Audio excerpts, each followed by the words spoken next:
नमस्कार बच्चों। देखिए, हमने आपके अध्याय 2 के अंदर जो है अम्ल व क्षार की परिभाषा और उनके गुणों की बात कर ली थी। आज के इस वीडियो में जैसा आपको दिखाई दे रहा है, अम्लों की धातुओं के साथ अभिक्रिया की बात करेंगे। किसकी बात करेंगे? अम्ल जो होते हैं, जो स्वाद में खट्टे होते हैं, नीले लिटमस पत्थर को लाल कर देते हैं। ठीक है, तो अम्लों के हम लोग बात करेंगे कि वो धातुओं के साथ मिलकर किस प्रकार की अभिक्रिया करते हैं और क्या रिएक्शन देते हैं। देखिए, अम्लों में बात करें तो तनु अम्ल जो होते हैं उनके उदाहरण सुन लीजिए। प्रश्न पूछेगा निम्न में से तनु अम्ल हैं या तनु अम्ल के उदाहरण दीजिए, तो HCl, H2SO4। ठीक है, ये कुछ क्या होते हैं? तनु अम्ल होते हैं। यदि बात करें तनु अम्ल, इन तनु अम्लों को कुछ निश्चित अत्यधिक क्रियाशील धातुओं के साथ क्रिया करवाई जाती है तो ये क्या उत्सर्जित करते हैं? हाइड्रोजन गैस उत्सर्जित करते हैं। अगर तनु अम्ल को तनु अम्ल, ठीक है, तनु अम्ल प्लस क्या किसके साथ, जो धातु के साथ अत्यधिक क्रियाशील धातु के साथ क्रिया करवाई जाती है तो क्या हाइड्रोजन गैस जो है वो क्या होगी? मुक्त होगी। ठीक है, उदाहरण की बात कर लेते हैं। जैसे कि लिखा हुआ भी है धातु प्लस तनु अम्ल, और साथ में धातु हो गई, तनु अम्ल हो गया, धातु लवण बनेगा और साथ में जो हाइड्रोजन गैस, तो धातु, तनु अम्ल, धातु लवण और हाइड्रोजन बनाते हैं। जैसे जिंक धातु ली हमने, कौन सी धातु ली? जिंक धातु ली, और उसको तनु अम्ल सल्फ्यूरिक अम्ल के साथ हमने क्या करवाया? अभिक्रिया करवाई। तो देखिए क्या, Dl इसका मतलब क्या है? तनु। DIL का मतलब क्या है? तनु। ZnSO4 बना। AQ का मतलब होता है जलीय विलयन। क्या बना? ZnSO4 बना, और साथ में हाइड्रोजन गैस जो है वो क्या हुई? मुक्त हुई। हाइड्रोजन गैस जो है वो साथ में क्या हुई? मुक्त हुई। तो इस प्रकार से जो तनु अम्ल है वो धातुओं के साथ क्रिया करके धातु लवण तो देते ही हैं, साथ में हाइड्रोजन मुक्त करते हैं। इसी प्रकार दूसरा उदाहरण दे रखा है मैग्नीशियम। ठीक है, दूसरा उदाहरण आपको दिख रहा है। इसी प्रकार एक तीसरा उदाहरण दे रखा है। ठीक है, दूसरा उदाहरण जो है वो उसमें मैग्नीशियम धातु की क्रिया हाइड्रोजन क्लोराइड के साथ करवाई जाती है, तो मैग्नीशियम क्लोराइड और हाइड्रोजन गैस जो है वो मुक्त होती है। इसी प्रकार तीसरा उदाहरण आपके दे रखा है। तीसरा उदाहरण में आयरन धातु की जो है सल्फ्यूरिक अम्ल के साथ क्रिया करवाने पर क्या बनता है? फेरस सल्फेट और हाइड्रोजन गैस मुक्त होती है। तो कहने का तात्पर्य यही है कि जब अम्लों की क्रिया धातु के साथ करवाई जाती है तो हाइड्रोजन गैस देते हैं। ओके, अगला हमारा टॉपिक है क्षारों की धातुओं के साथ अभिक्रिया। क्षार की किसके साथ अभिक्रिया? क्षार क्या होते हैं? स्वाद में कड़वे होते हैं, लाल लिटमस पत्थर को क्या कर देते हैं? नीला कर देते हैं। ठीक है, देखिए जैसे कुछ धातुएं दे रखी हैं, Zn, ठीक है, इसके अलावा Sn, इसके अलावा एल्यूमिनियम। ये अत्यधिक प्रबल क्षारों जैसे सोडियम हाइड्रोक्साइड, जिसको कास्टिक सोडा बोला जाता है, सोडियम हाइड्रोक्साइड, इसका नाम लिख सकते हो आप, सोडियम हाइड्रोक्साइड। क्या बोला जाता है इसको?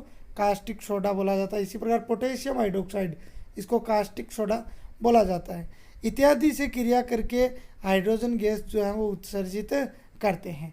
ठीक है ना? तो देखिए उदाहरण से इसको समझते हैं। जैसे Zn दे रखा है, क्या दे रखा है? Zn। ठीक है, S का मतलब होता है सॉलिड, ठीक है ना, ठोस है। इसको सोडियम हाइड्रोक्साइड के साथ मिलाते हैं तो सोडियम जिंकेट के साथ साथ हाइड्रोजन गैस जो है वो मुक्त होती है। इसी प्रकार बात करें दूसरे उदाहरण की, तो धातु Sn ली है, जिसको सोडियम हाइड्रोक्साइड के साथ क्रिया करवाते हैं तो सोडियम स्टेनाइट और साथ में हाइड्रोजन गैस जो है वो मुक्त होती है। इसी प्रकार एल्यूमिनियम सोडियम हाइड्रोक्साइड के साथ क्रिया करवाते हैं तो सोडियम मेटा एल्यूमिनेट प्राप्त होता है और साथ में हाइड्रोजन के 3 अणु निकलते हैं। ठीक है प्यारे बच्चों, तो ये अम्लों और धातुओं के साथ क्या हो गई? क्रिया हो गई। किसके साथ? अम्लों और धातुओं के साथ क्या हो गई? क्रिया हो गई। इसके बाद में बात करते हैं अम्लों के साथ कार्बोनेट बाइकार्बोनेट की अभिक्रिया। अम्लों के साथ कार्बोनेट एवं बाइकार्बोनेट की अभिक्रिया।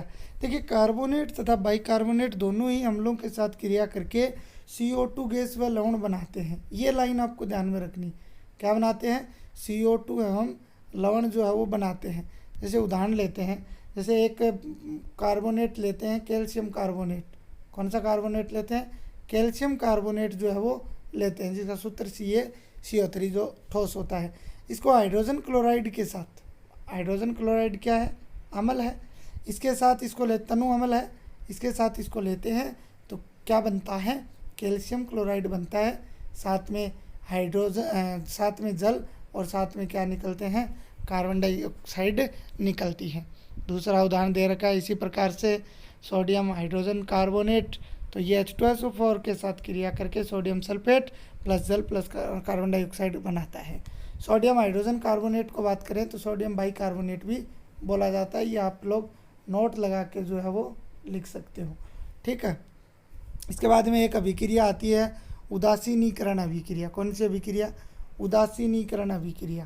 देखिए, उदासीनीकरण अभिक्रिया की अगर बात करें तो अम्ल व क्षार जो है आपस में क्रिया करके लवण व जल बनाते हैं। अम्ल और क्षार आपस में क्रिया करके क्या बनाते हैं? लवण व जल बनाते हैं। अम्ल प्लस क्षार आपस में क्रिया करके जल एवं लवण बनाते हैं। उस अभिक्रिया को क्या बोला जाता है? उदासीनीकरण अभिक्रिया जो है वो कहा जाता है। कौन सी अभिक्रिया कहा जाता है? उदासीनीकरण अभिक्रिया कहा जाता है, जिसको इस प्रकार से क्षारक प्लस अम्ल लवण प्लस जल।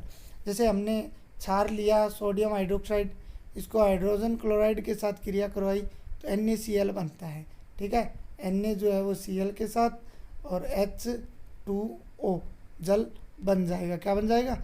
जल बन जाएगा। तो लवण और जल प्राप्त हो रहे हैं। इसी प्रकार NaOH के साथ H2SO4 की क्रिया करवाते हैं तो Na2SO4 सोडियम सल्फेट प्राप्त होता है और साथ में जल प्राप्त होता है। इसी प्रकार से बच्चों अब अगर बात करें तो अम्लों के साथ धात्विक ऑक्साइडों की अभिक्रिया। अम्लों के साथ किसकी अभिक्रिया? धात्विक ऑक्साइडों की अभिक्रिया। देखिए, धात्विक ऑक्साइड जो होते हैं उन्हें क्षारिकीय ऑक्साइड भी बोला जाता है। क्या बोला जाता है? क्षारिकीय ऑक्साइड भी कहा जाता है। जब क्षार और अम्ल की अभिक्रिया के समान ही धात्विक ऑक्साइड अम्ल के साथ अभिक्रिया करके क्या बनाते हों? लवण और जल। देखिए, वैसे तो क्षार और अम्ल मिलकर अगर लवण और जल बना रहे हों तो उसे तो हमने उदासीकरण बोल दिया, लेकिन जब अभिक्रिया के समान ही धात्विक ऑक्साइड अम्ल के साथ अभिक्रिया करके क्या बनाते हो?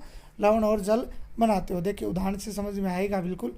धात्विक ऑक्साइड, तो देखिए धातु ऑक्साइड हमें लेनी पड़ेगी जो अम्ल के साथ क्रिया करके लवण व जल देंगे। यहाँ पे वहाँ पे क्या था? उदासीकरण में क्षार था।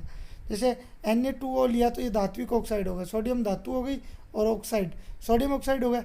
इसको हाइड्रोजन क्लोराइड जो अम्ल है इसके साथ क्रिया करवाते हैं तो लवण प्राप्त होता है। कौन सा लवण?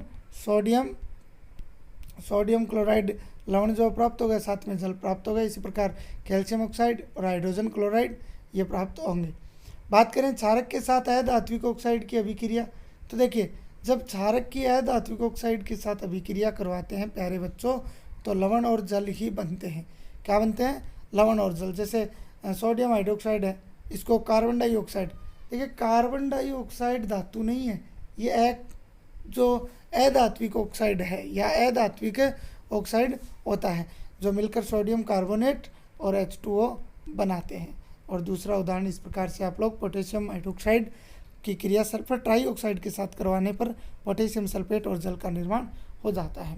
तो प्यारे बच्चों, इस प्रकार से आपका ये भाग 2 जो है दूसरे चैप्टर का कंप्लीट हो जाता है, जिसमें हमने शुरुआत में जो बात की थी, किसकी बात की? अम्ल की किसके साथ क्रिया? धातु के साथ क्रिया। इसमें हाइड्रोजन गैस मुक्त होगी। क्षार के साथ क्रिया होगी अगर धातु की तो भी क्या है? हाइड्रोजन गैस जो है वो निकलेगी। इसके अलावा उदासीकरण अभिक्रिया की बात की तो अम्ल व क्षार मिलेंगे, मिलकर लवण व जल बनाते हैं। क्या बनाते हैं? लवण व जल बनाते हैं।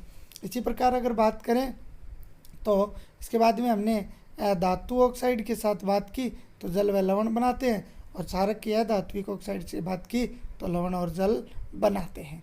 तो इस प्रकार